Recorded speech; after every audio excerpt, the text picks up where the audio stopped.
Bonsoir et bienvenue à tous. 613 drones explosifs, 54 missiles en 48 heures. La vengeance de Poutine a commencé après les attaques ukrainiennes sur ses bases aériennes et sur ses ponts. Le président russe avait promis de faire pleuvoir le feu sur l'Ukraine.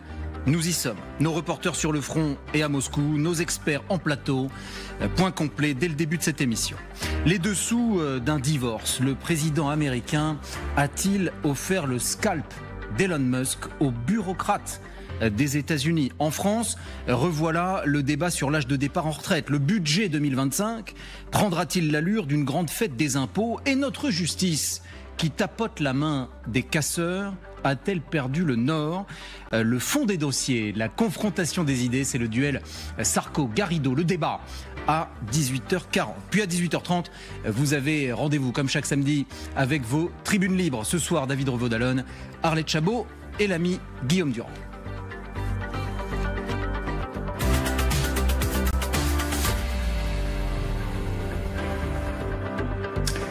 Voilà, nous sommes donc à Kharkiv, en Ukraine.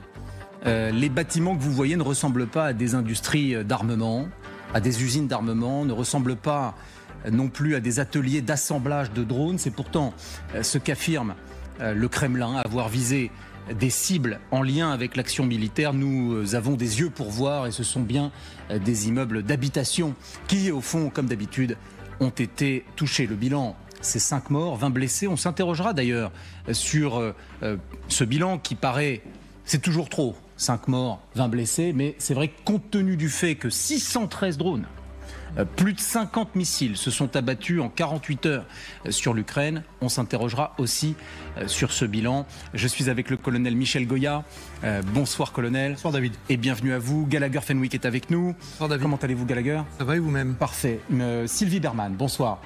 Bonsoir David. Vous êtes ancienne ambassadrice de France à Moscou, je le rappelle. Bonsoir et bienvenue à tous les trois. Nous allons nous interroger sur cette riposte.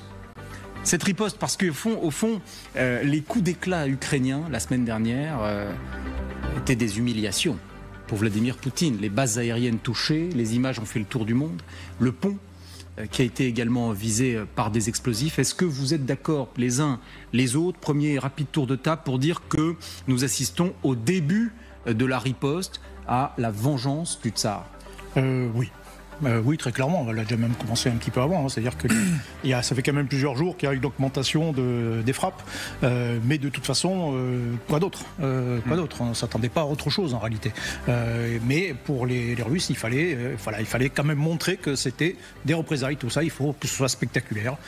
Et il faut que ça tape sur des villes, sur Kiev, sur Kharkiv. Et il faut que ça tape en masse. Voilà, c'est Gallagher. Non, vous avez rappelé les chiffres, David, et c'est la réponse à la question de savoir quelle dimension, quel visage cette vengeance, c'est-à-dire cette violence, allait-elle prendre suite à ce que vous appelez le coup d'éclat ukrainien.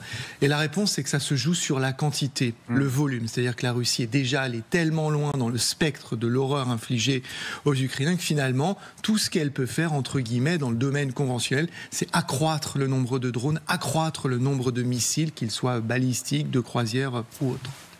Oui, dans la mesure où c'est effectivement une humiliation pour Poutine et une humiliation répétée. C'était pas seulement les bombardiers stratégiques.